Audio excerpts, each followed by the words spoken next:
అందరికీ నమస్తే అండి. నా పేరు ఎల్లం జోసెఫ్. నేను పెద్దగుండవెల్లి గ్రామ వాస్తవ్యుడను. నేను ఒక రైతు సమస్యని గత కొన్ని సంవత్సరాలుగా మా ఏరియాలో ఫేస్ చేస్తున్నటువంటి ఒక ఇష్యూను ఇరిగేషన్ డిపార్ట్మెంట్ అధికారులకు నేను విన్నవించుకుంటున్నా సార్. మా ఏరియాలో అనగా మా చుట్టుపక్కల గ్రామాలు ధర్మారము, పెద్దగుండవెల్లి, ఈ ఏరియా ఏదైతే ఉందో ఇక్కడ మేము గత కొన్ని సంవత్సరాలుగా మేము బోర్లు వేస్తా ఉన్నాము. ఎవరి బోర్ కూడా పడట్లేదు సార్. మేము రీసెంట్లీ మా బోర్ కూడా వేసినాము 400 ఫీట్లు, ఒక్క చుక్క కూడా రాలేదు. అయితే ఇప్పటి వరకు కూడా మేము వర్షం ఆధారంగానే మేము పంటలు పండిస్తున్నాం సార్.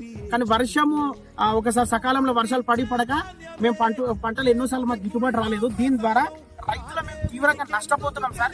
సో ముఖ్యంగా నేను ఈ సమస్యను మీకు విన్నవించుకునేది ఏంటంటే, మా దుబ్బా కాన్స్టిట్యూన్స్ లోనే ఇండియాలోనే లార్జెస్ట్ ఆర్టిఫిషియల్ రిజర్వాయర్ మా దుబ్బా కాన్స్టిట్యూన్స్ లో ఉంది సార్.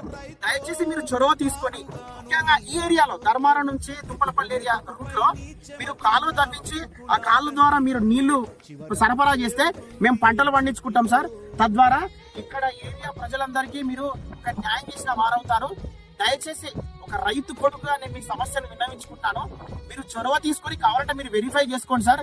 ఎవరికి అసలు బోర్ వల్లేదు. రైతులందరూ తీవ్ర ఆవేదనలో ఉన్నారు. తద్వారా బొంబాయిలు లేకపోతే దుబాయ్లు అట్లా వెళ్ళిపోతున్నారు సార్. లేబర్ పనులకు వెళ్ళిపోతున్నారు. మీరు రిక్వెస్ట్ చేసేది ఏంటంటే ఈ ఏరియాలో మీరు కాలువ పంపించి సో నీళ్లు సరఫరా చేయడం ద్వారా మేము పంటలు పండించుకొని మేము ఉంటాం సార్. సో ఇది నా సమస్యను మీకు విన్నవించుకుంటున్నాను. ఇది కేవలం సమస్య మాత్రమే సార్. ఇందులో ఎవరిని బ్లేమ్ చేయడానికి లేదు. దయచేసి మీ దృష్టికి ఏం తీసుకొస్తున్నానంటే, మీరు కనికరం చూపి మాకు నీళ్ళు ఇస్తే మేము పంటలు పండించుకుంటామని మీకు తెలియజేసుకుంటున్నాను sir. Thank you so much.